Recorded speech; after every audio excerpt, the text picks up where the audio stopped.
नमस्कार दोस्तों, welcome to my channel.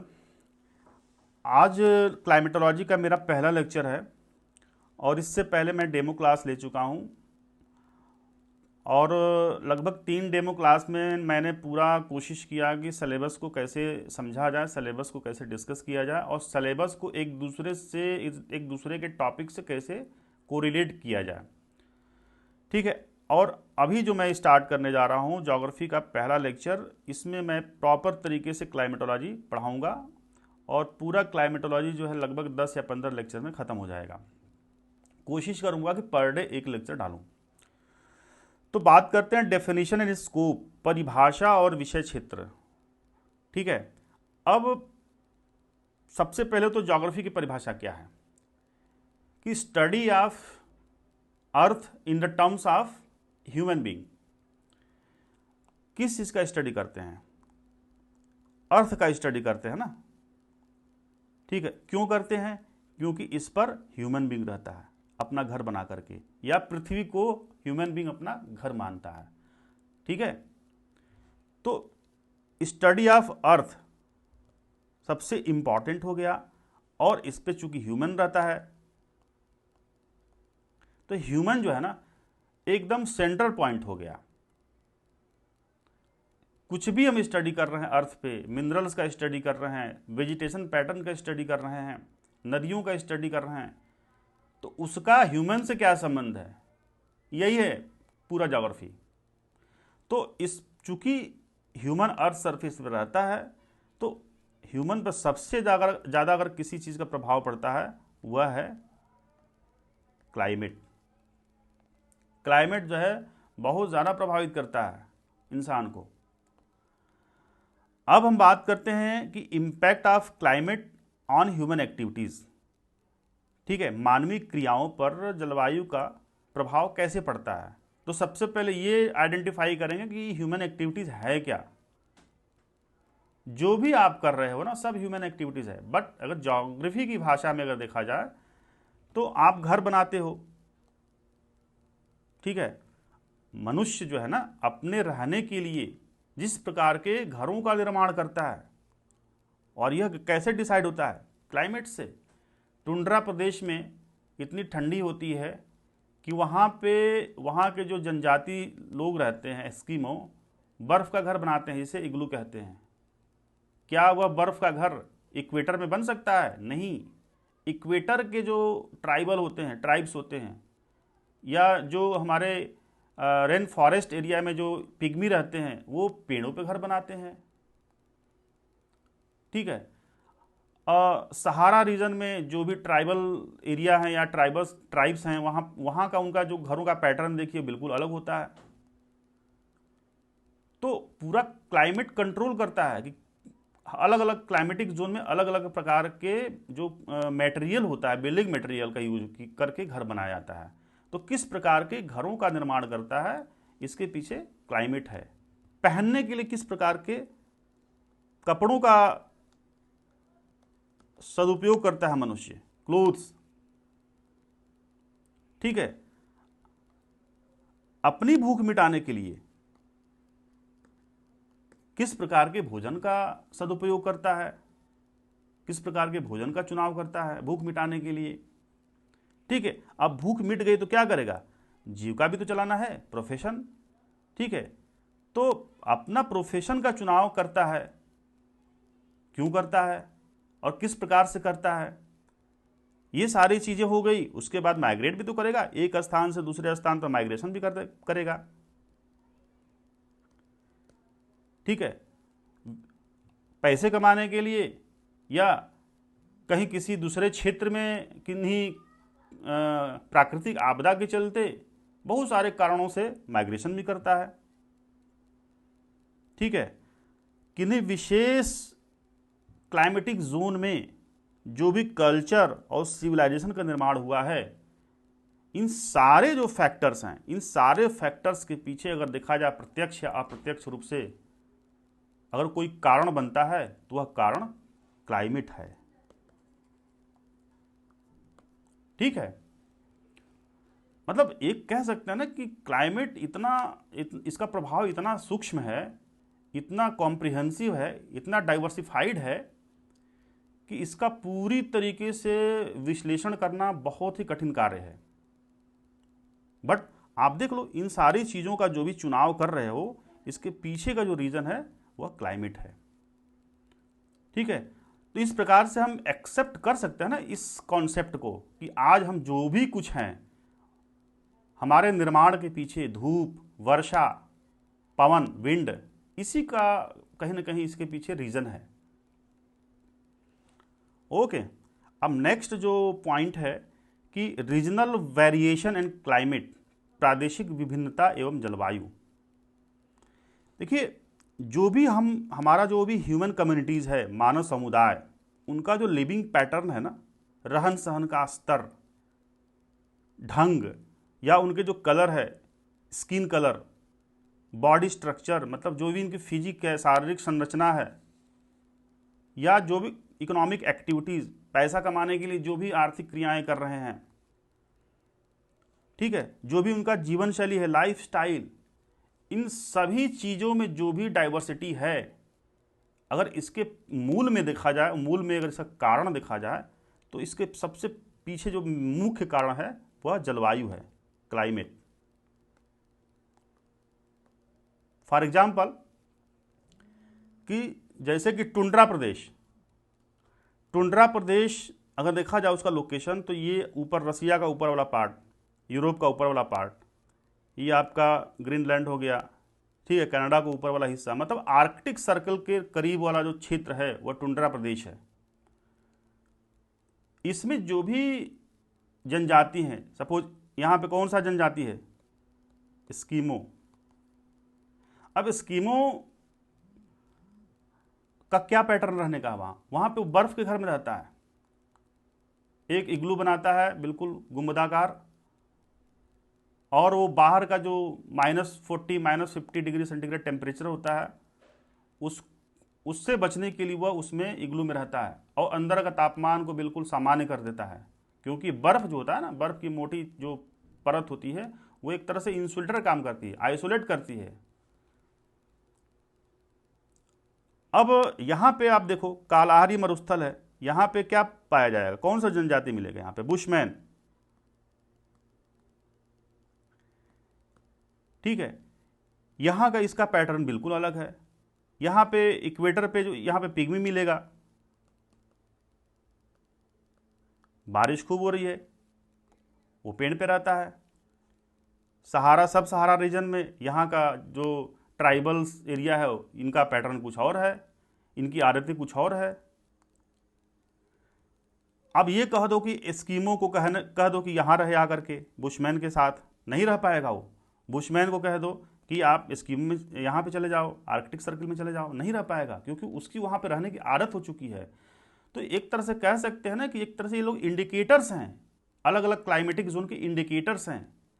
अगर एस्किमो मिल रहा है वहाँ पे, इसका मतलब खास तरह का वहाँ क्लाइमेट है, इस वजह से मिल रहा है, खास तरह का उसको खाद्य पानी मिल रहा है, वो हैबिचुएट हो चुका है। तो ये जितने भी हमारे ट्राइबल बेल्ट है ना, वो खास तरह के क्लाइमेटिक रीजन को रिप्रेजेंट करते हैं। अगला उदाहरण लेते हैं, जैसे कि अगर हम इकोनॉमिक दृष्टिकोण से देखा जाए, तो ये पश्चिमी यूरोप का जो पार्ट है ये वाला, या ये पूरा ये यूएस वाला पार्ट, ये खासतौर से ये न्यू इंग्लैंड वाला प्रदेश, या बृहद झील का प्रदेश, यहाँ पे जो खूब सारे मिनरल्स है, आयरन ओर है, कोयला है, क्लाइमेट यहाँ पे बहुत अच्छा है, ठंडा प्रदेश है, ठीक है। तो यहाँ की जो इकोनॉमिक कंडीशन देख लो, यहाँ का उद्योग देख लो, कॉमर्स देख लो, आर्ट एंड कल्चर देख लो, बहुत हाईली है, यहाँ का बहुत ज़्यादा एडवांस है, ठीक है। और बहुत सारे अन्य विश्व के जो अलग प्रदेश हैं जहाँ की सभ्यताओं की दौड़ में पीछे रह गए हैं, जैसे आपका ये गर्म प्रदेश हो गया, अफ्रीका का ये वाला रीजन, साउथ अमेरिका, ये आपका पूरा साउथ एशिया, ये पिछड़े रह गए हैं। तो कारण स्पष्ट है कि कहीं पे सर्दी ज़्यादा है, कहीं पे गर्मी ज़्यादा है, कुछ प्रदेशों में ह्यूमिडिटी बहुत ज़्यादा है, कहीं पे ड्राइनेस बहुत ज़्यादा है। तो जहाँ पे ड्राइनेस ज़्यादा, वहाँ की अर्थव्यवस्था कुछ और मिलेगी, जहाँ पे ह्यूमिडिटी ज़्यादा है, वहाँ की अर्थव्यवस्था, वहाँ के लोगों का स्वभाव अलग मिलेगा। कोल्ड जहाँ पे ज़्यादा है, मिनरल्स वहाँ पे बहुत ज़्यादा मिल गया, वो एडवांस टेक्नोलॉजी वहाँ की होगी।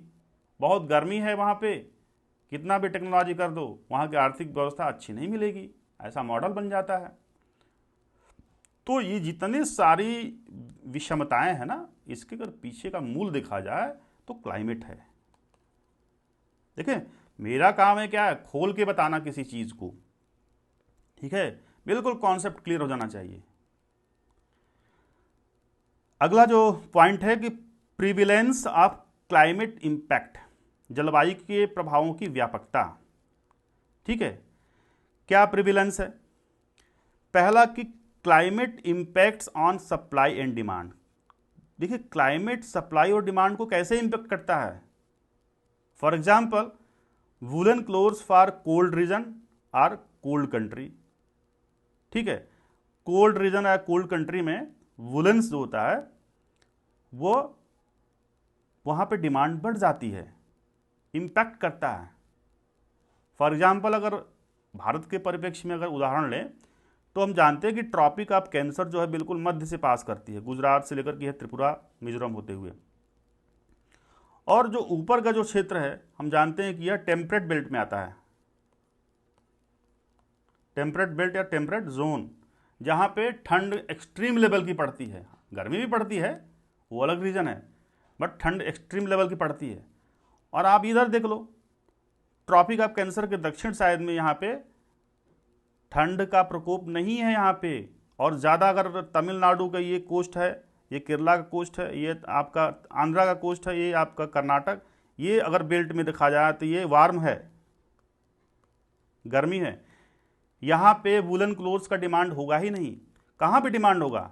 वुलन क्लोथ्स का डिमांड हमेशा नॉर्थ में होगा, क्योंकि यहाँ पे विंटर सीजन आती है, ठंड पड़ता है यहाँ पे।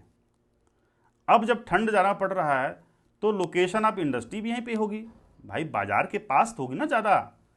बाजार कहाँ पे है? बाजार जहाँ पे ठंड ज़्यादा है। तो आप देख लो, कानपुर मिलेगा इंडस्ट्री, पंजाब और हरियाणा के क्षेत्र मिलेगा, जम्मू कश्मीर, हिमाचल, इस क्षेत्रों में आपको वूलन इंडस्ट्री ज़्यादा मिलेगी। अब मान के चलो वूलन इंडस्ट्री आप लगा दिए तमिलनाडु में, यहाँ पे लगा दिए, तो फ़ायदा क्या होगा? यहाँ के लोगों तो कंज्यूम करेंगे नहीं, और साउथ नॉर्थ के लिए बना रहे हो तो यहाँ से ट्रांसपोर्ट करके ले जाओगे, तो ट्रांसपोर्ट करके ले जाओगे तो ट्रांसपोर्टेशन कास्ट लग जाएगा, तो स्वेटर कीमत बढ़ गई, तो महंगा स्वेटर कौन खरीदेगा? तमिलनाडु के बाजार से, तमिलनाडु के फैक्ट्री से। ठीक है, अब देख लो, cotton clothes for warm country या वार्म रीजन। अब देखो साउथ में देखो तो यहाँ पे कॉटन की डिमांड ज़्यादा होगी इस क्षेत्र में, क्योंकि गर्मी पड़ रही है ना, यहाँ के लोग कॉटन ज़्यादा पहनेंगे। तो आप कह सकते हो कि क्लाइमेट जो है ना डिमांड और सप्लाई को कंट्रोल कर रहा है। अब without clothes or semi nude people in humid region, जहाँ पे ह्यूमिडिटी ज़्यादा है वहाँ पे तो लोग कपड़े ही नहीं पहनेंगे, बिल्कुल एक बनियान पहन कर रहेंगे। आप देख लो साउथ की फिल्मों में, जो तमिलनाडु की जो फिल्में होती हैं, वहाँ के जो विलेन गुंडे आसपास जो लड़ने वाले होते हैं उनको दिखाया जाता है बिल्कुल बनियान पहने हुए। ठीक है, तो वहाँ ह्यूमिडिटी इतनी ज़्यादा है कि वो कपड़े भी नहीं पहन सकते हैं। खासतौर से कोस्टल क्षेत्र में, कहीं का भी कोस्ट देख लो, ये कोस्ट देख लो, यहाँ कोस्ट देख लो, वहाँ के पहनने के जो स्टाइल देखो कपड़ों का, वो लोग बिल्कुल नंग धड़ंग रहेंगे, अर्धनग्न अवस्था में रहेंगे। ठीक है, अगला है climate control our food habits, clothes and habitats. Climate जो है ना, हमारे जो फूड हैबिट्स है, जो भी क्लोथ पैटर्न है, जो हम कपड़े पहनते हैं या जो हमारा आदत है ना, उसको क्लाइमेट हमें हमारा कंट्रोल करता है। वही वाली बात हो गई। नेक्स्ट जो है पॉइंट है कि our mental capacity and efficiency also control by climate. जो हमारी मेंटल कैपेसिटी, जो कार्य क्षमता है दिमाग का, या हमारी जो इफिशियंसी है, वह किसके द्वारा कंट्रोल की जाती है? क्लाइमेट के द्वारा। उदाहरण से समझें। पहला उदाहरण है कि एक हमारे जो विद्वान हैं, ज्योग्राफी के स्कॉलर हैं, उनका नाम है C.W. वुड्रफ। इनकी एक पुस्तक है, बुक है, उस बुक्स का नाम है the effect of tropical light on human man, sorry white man, the effect of tropical light on white man. इनकी एक किताब है, उस किताब में इन्होंने ये कहा है कि मोर सोलर इंसुलेशन फॉर बैकवर्डनेस, किसी मतलब पूरे ग्लोब पर अगर कहीं पे भी ज़्यादा सोलर इंसुलेशन है, सूर्यातप की मात्रा ज़्यादा है, तो वहाँ पे पिछड़ेपन होगा, बैकवर्डनेस होगा। इसको समझते हैं ठीक से। सोलर इंसुलेशन हम जानते हैं कि 23.5 डिग्री नॉर्थ और 23.5 डिग्री साउथ लैटिट्यूड के बीच में ही रहता है। रीजन क्या है आप देख लो, ये आपका पड़ेगा इक्वेटर, ये आपका पड़ता है ट्रॉपिक ऑफ कैंसर, ये आपका पड़ेगा ट्रॉपिक ऑफ कैप्रिकॉन। ठीक है, 23.5 degree north and 23.5 degree south, 80 degree equator. हम जानते हैं कि सूर्य जो है ना, इस पूरे क्षेत्र में मिनिमम एक बार परपेंडिकुलर चमकता है, मतलब एकदम बिल्कुल सिर के ऊपर रहेगा, एक बार कम से कम तो रहेगा ही। और इक्वेटर के पास तो रोज परपेंडिकुलर मतलब कि बिल्कुल लंबवत चमकता है, आपके सिर के ऊपर रोज चमकता है इक्वेटर पे। और जितना आप नॉर्थ की तरफ बढ़ते जाएंगे उतना थोड़ा उसकी इंक्लेशन बढ़ती जाएगी, बट साल में एक बार इस 23.5 डिग्री नॉर्थ पे भी चमकता है। ठीक है, और वो कब चमकता है आप कमेंट सेक्शन में बताइएगा। और साल में एक बार 23.5 डिग्री साउथ में वहाँ पर भी एक बार चमकता है सिर के ऊपर। तो हम कह सकते हैं कि इस पूरे जोन में इंसुलेशन ज़्यादा होगा, सूर्यातप की मात्रा ज़्यादा होगी, इसीलिए इसको बोलते हैं हीट जोन या हीट बेल्ट बोलते हैं। ठीक है, तो यहाँ पे क्या होगा, बैकवर्डनेस होगा। आप देख लो इसी क्षेत्र में सारे अफ्रीका के कंट्रीज आते हैं ना, आप साउथ एशिया के भारत पाकिस्तान ये आसियान कंट्री सब इसी क्षेत्र में तो आते हैं, ये साउथ अमेरिका का ब्राज़ील अर्जेंटीना ये सारे इसी क्षेत्र में तो आ रहे हैं। ये सब क्या इकोनॉमिक कंडीशन देख लो इनकी, संघर्ष कर रहे हैं सब। तो कहीं ना कहीं ये जो C.W. वुड्रफ महोदय की बात है सत्य साबित हो रही है, इनका रिसर्च बिल्कुल सही है। अगला जो विद्वान है एल्सवर्थ हंटिंगटन, इन्होंने ये किताब लिखी है क्लाइमेट एंड सिविलाइजेशन।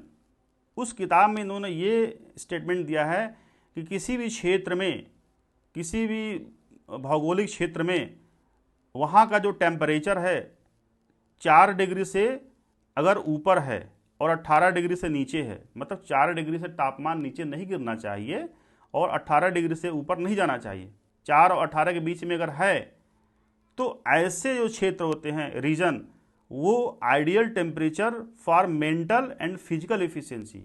ऐसे क्षेत्रों के लोगों की मेंटल और फिजिकल एफिशिएंसी बहुत ज़्यादा होती है, बहुत हाई होती है।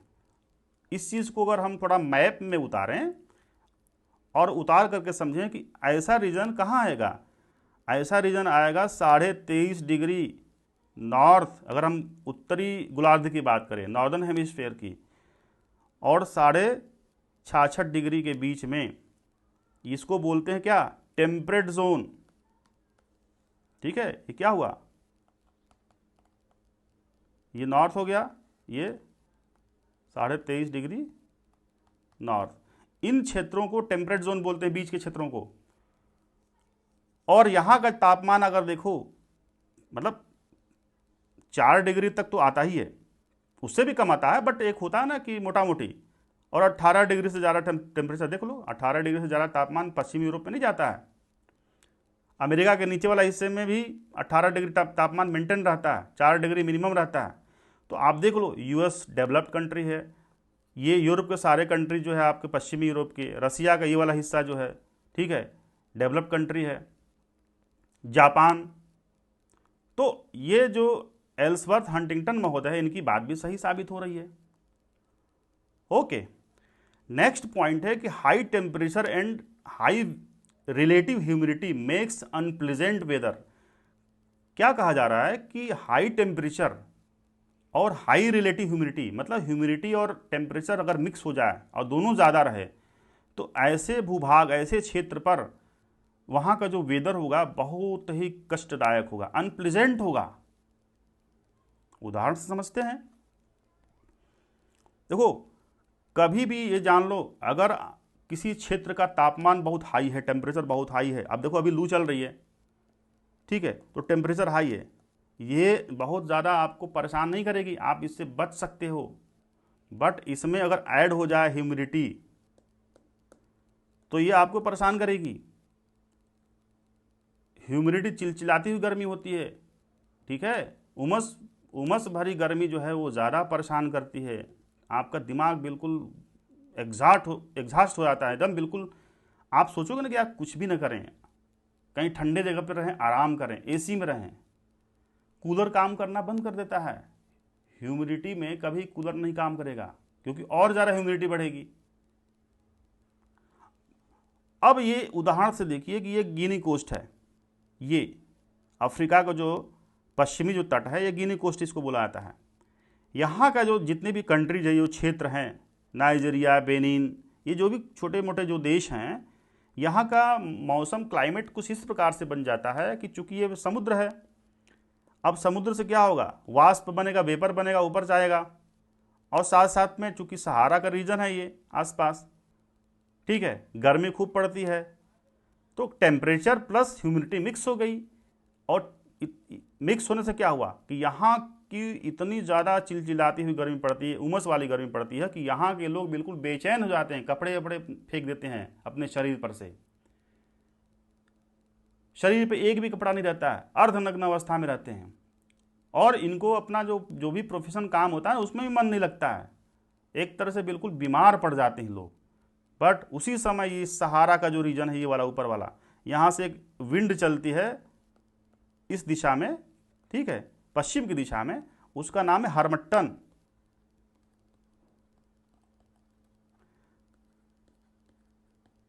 हरमट्टन ये चलती है यहाँ से पश्चिम की तरफ, और उसकी स्पीड ज़्यादा होती है, तेज होती है, टेम्परेचर हाई होता है, लगभग 40 डिग्री सेंटीग्रेड टेम्परेचर होता है इस हवा की। और ये जो टेम्परेचर हाई होता है हरमट्टन की, ये जब जैसे ही प्रवेश करेगा गिनी कोस्ट की तरफ जाएगा, यहाँ की ह्यूमिडिटी को किल कर देता है, सोख लेता है, सोख करके मतलब घंटे, मात्र एक आध घंटे के अंदर जो है पूरी वहाँ की ह्यूमिडिटी गायब गिनी कोस्ट पर। और वहाँ के लोगों का बिल्कुल एकदम मेंटलिटी ही बदल जाता है, पूरा मिजाज ही बदल जाता है, वहाँ के लोग बिल्कुल खुश हो जाते हैं, अरे यार ये क्या हो गया, चमत्कार हो गया, थोड़े ही समय में मतलब ह्यूमिडिटी गायब हो गई। क्यों? क्योंकि हरमट्टन ने पूरा ह्यूमिडिटी सोख लिया, गर्म ज़्यादा है, उसमें वाटर वेपर है ही नहीं, सिर्फ टेम्परेचर है, टेम्परेचर लेके जा रही है, पूरी गर्मी को सोख रही है। तो वहाँ के लोगों के लिए एकदम चमत्कार हो जाता है, मतलब जो बीमार रहते हैं मेंटली रूप से वो बिल्कुल ठीक हो जाते हैं। इसीलिए वहाँ के जो लोग होते हैं ना, गिनी कोस्ट के आसपास जो कंट्री है, इस मतलब कि इस लोकल विंड को डॉक्टर विंड की संज्ञा देते हैं,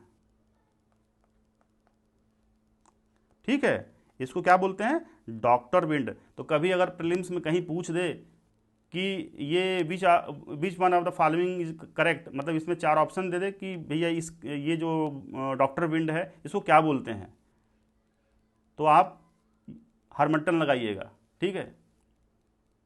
तो आप देखो कि एक थोड़ा सा परिवर्तन कर दिया गया, किसी क्षेत्र में ह्यूमिडिटी ज़्यादा है, टेम्परेचर ज़्यादा है, ह्यूमिडिटी वहाँ कम कर दो, जीरो कर दो, वहाँ के लोगों का मेंटालिटी पूरा चेंज, एकदम खुश हो गए। तो ह्यूमन पे कितना बड़ा इम्पैक्ट हो रहा है क्लाइमेट का। अगला point, temperate cyclone creates very good weather on mid latitude. Mid latitude पे मतलब कि उसको बोलते हैं ना मध्य अक्षांश। मिड लैटिट्यूड किसे कहते हैं, 60 डिग्री से लेकर के 30 डिग्री से लेकर के 60 डिग्री के बीच में जो लैटिट्यूड होता है, ठीक है, उसको बोलते हैं मिड लैटिट्यूड। यहाँ पे जो टेम्परेट साइक्लोन होता है वो बहुत ही बढ़िया वेदर क्रिएट करता है, ठीक है। यहाँ के जो लोग होते हैं मोर सिविलाइज्ड एंड मोर कल्चर्ड रहते हैं। For example UK, US, Canada, France, Germany, Scandinavia, जो भी स्कैंडिनेवियन कंट्री हैं, या जापान, ठीक है।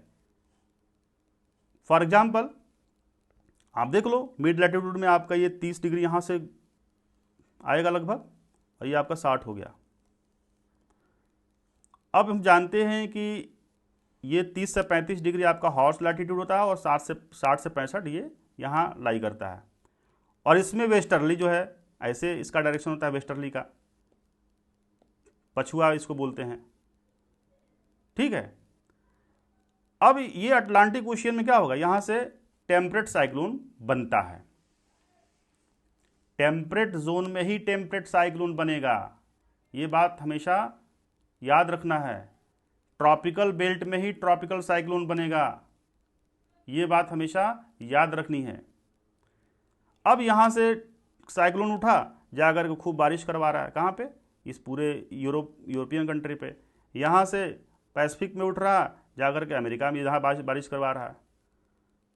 तो ये स्टेटमेंट है कि यहाँ पे जो है बहुत सिविलाइज्ड लोग रहते हैं, कल्चर्ड काफ़ी लोग रहते हैं, अच्छा वेदर क्रिएट करता है, अच्छा वेदर कंस्ट्रक्टिव। देखिए टेम्परेट साइक्लोन की जो प्रॉपर्टी होती है ना,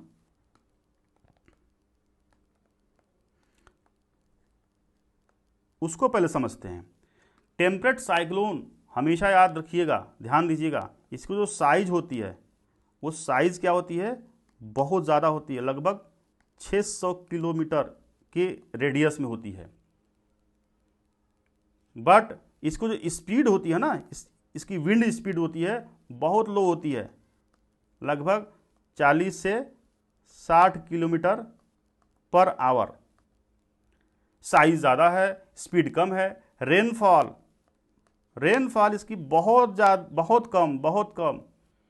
अब ये बताओ कि ऐसे क्षेत्र में जहाँ पे क्लाउडी है और बारिश हो रही है, हल्की हल्की धीमी धीमी, जेंटल रेन जिसको बोलते हैं ना, हम साइकिल चलाते हुए जा रहे हैं, हल्की हल्की बारिश में भीगते हुए जा रहे हैं, आनंद आ रहा है।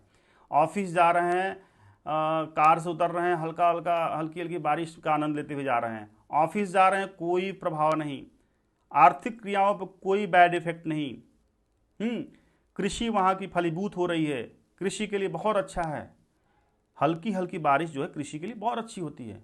तो कहीं से जनजीवन अस्त व्यस्त है इस टेम्परेट साइक्लोन में? नहीं। इसलिए टेम्परेट साइक्लोन जो होता है वो कंस्ट्रक्टिव साइक्लोन कहते हैं उसको। ये भी आपके प्रीलिम्स के लिए इंपॉर्टेंट हो सकता है, यूपीएससी में ऐसे ही सवाल पूछता है, ठीक है। टेम्परेट साइक्लोन का जो नेचर होता है वो कंस्ट्रक्टिव होता है, क्योंकि कंस्ट्रक्शन कर रहा है, निर्माण कर रहा है। कम बारिश जो है हमको बाधा उत्पन्न नहीं कर रही है, स्पीड दो धीरे धीरे है उसके चलते घर नहीं उड़ रहे हैं, पेड़ नहीं उखड़ रहे हैं। साइज ज़्यादा है, ज़्यादा क्षेत्र में उसका अच्छा प्रभाव है, इसलिए वहाँ का गुड वेदर होता है मिड लैटिट्यूड में। इसी के जस्ट अपोजिट ट्रॉपिकल साइक्लोन क्या करता है, क्रिएट्स बैड वेदर। अब देखो ट्रॉपिकल साइक्लोन जो होता है हमेशा ट्रॉपिकल बेल्ट में होगा, और ट्रॉपिकल बेल्ट हम जानते हैं कि 23.5 degree north and 23.5 degree south. अब ये 23.5 डिग्री नॉर्थ और साउथ के बीच में जो हमारा बेल्ट होगा ये ट्रॉपिकल बेल्ट होगा। अब ट्रॉपिकल बेल्ट में जो भी समुद्र ओशियन है वहां पे ट्रॉपिकल साइक्लोन उत्पन्न होगा। अब आप देख लो कि इंडियन ओशियन में क्या होता है। इंडियन ओशियन में जो है यहाँ पे साइक्लोन बना, ये आपके गुजरात कोस्ट, महाराष्ट्र कोस्ट पे इसका इम्पैक्ट होता है। बे ऑफ बंगाल में आपका साइक्लोन बनता है, और वहाँ पे देखो उड़ीसा और बंगाल में कितना प्रभाव डालता है, दुष्प्रभाव डालता है। उड़ीसा गरीब क्यों है? उड़ीसा के पास तो नेचुरल रिसोर्स बहुत ज़्यादा है, मिनरल्स बहुत ज़्यादा है, बट गरीब है क्योंकि साइक्लोन से हर साल तबाही होती है वहाँ पे, ठीक है। तो साइक्लोन से वहाँ की फसलें उखड़ जाती हैं, वहाँ के घर उजड़ जाते हैं, इतनी बारिश होती है कि सब फसल बर्बाद, बाढ़ आ गई। तो इस तरीके से देखो कि कितना डिस्ट्रक्टिव रोल प्ले कर रहा है ट्रॉपिकल साइक्लोन। रीजन क्या है, इसकी क्या प्रॉपर्टी होती है ट्रॉपिकल साइक्लोन की? देखो ट्रॉपिकल साइक्लोन जो होता है ना, ट्रॉपिकल साइक्लोन की जो प्रॉपर्टी होती है, इसका जो साइज होता है ना, लेस होता है, काफ़ी लेस होता है, मुश्किल से 100 से 200 किलोमीटर के एरिया को प्रभावित करता है। जैसे टेम्परेट क्या है, लगभग 4 से 600 एरिया को प्रभावित करता है, ठीक है, बट इसकी जो स्पीड होती है, स्पीड जो होती है बहुत हाई होती है। मतलब कह सकते हो कि मिनिमम 100 और मैक्सिमम 300 किलोमीटर या 250 किलोमीटर की रफ्तार से चलती है। तो उस रफ्तार से तो भाई पेड़ भी उखड़ जाएंगे, घर भी डिस्ट्रक्ट हो जाएंगे, फसलें भी खराब हो जाएंगी। ठीक है, और रेनफॉल, रेनफॉल तो पूछो मत, रेनफॉल बहुत ज़्यादा, इतना रेनफॉल की बाढ़ आ जाती है, लोग डूब जाते हैं। तो साइज ने तो डिस्टर्ब नहीं किया, बट स्पीड और रेनफॉल ने क्या किया, पूरी तरीके से डिस्टर्ब कर दिया। तो हम कह सकते हैं ना कि ये क्रिएट्स करता है बैड वेदर को। तो आप देखो, दो साइक्लोन का स्वभाव दो तरह से है और दोनों ने अलग अलग अर्थव्यवस्था को जन्म दिया, दोनों ने अलग अलग मेंटल कैपेसिटी को जन्म दिया, दोनों ने अलग अलग समाज का जन्म दिया, चरित्र का जन्म दिया, इतना इंपैक्ट डालता है। फाइनली एक मतलब एक केस स्टडी है यूएस की, ठीक है, यूनाइटेड स्टेट ऑफ अमेरिका की। ध्यान से सुनिएगा। देखो, क्लाइमेट एक ऐसा स्ट्रॉन्ग फैक्टर है ना कि जिसका प्रभाव हमारे जो भी राजनीतिक संगठन है या जो भी हमारे राजनीतिक संस्थान हैं उस पर भी स्पष्ट रूप से दिखाई पड़ता है। अब आप सोचो कि यार मैं क्या कर रहा हूँ, कैसे? देखो, एक मैं आपको एक कहानी बताता हूँ कि यूएस में क्या है कि यूएस में जो सिविल वार हुआ था ना, अगर उसके पीछे अगर कारण देखा जाए तो उसके पीछे कारण जो है जलवायु है, क्लाइमेट है। मतलब उसके जो भी सिविल वार हुए थे, नॉर्थ और साउथ के बीच में जो भी सिविल वार हुआ था, उसके प्रत्यक्ष या अप्रत्यक्ष रूप से अगर देखा जाए तो रिस्पॉन्सिबल क्लाइमेट ही है। मैं समझाता हूँ आपको उदाहरण से। ये देखो, अगर हम उस समय की मैप की बात करें यूएस की, तो साउथ और नॉर्थ के बीच में ऐसे रेखा खींच दो। ये जो था ना एरिया, यहां पे क्या एग्रीकल्चर हो रही है, खेती हो रही है। क्यों? क्योंकि यहां पे सॉइल है बढ़िया, एल्यूवियल सॉइल है, फर्टिलिटी ज़्यादा है, बहुत सारे नदियां हैं। ठीक है, क्लाइमेट यहाँ का क्या है, ह्यूमिडिटी ज़्यादा है क्योंकि समुद्र के किनारे है, थोड़ा सा पास में है, ये देखो। ठीक है, ये गल्फ है। अब यहाँ पे क्या है कि यहाँ की जो अर्थव्यवस्था कृषि आधारित है। और कौन सी कृषि हो रही है यहाँ पे? कॉटन। ठीक है, कपास की खेती हो रही है, प्लांटेशन हो रहा है, ट्री प्लांटेशन हो रहा है, रबर की खेती हो रही है। इस प्रकार के मतलब खेती के लिए मजदूर चाहिए। और वो मजदूर कहाँ से आ रहे हैं? ध्यान दीजिए, यहाँ पे अफ्रीका में देख लो, ये वाला, इसको बोलते हैं, प्रीलिम्स के लिए इंपॉर्टेंट है, स्लेव कोस्ट।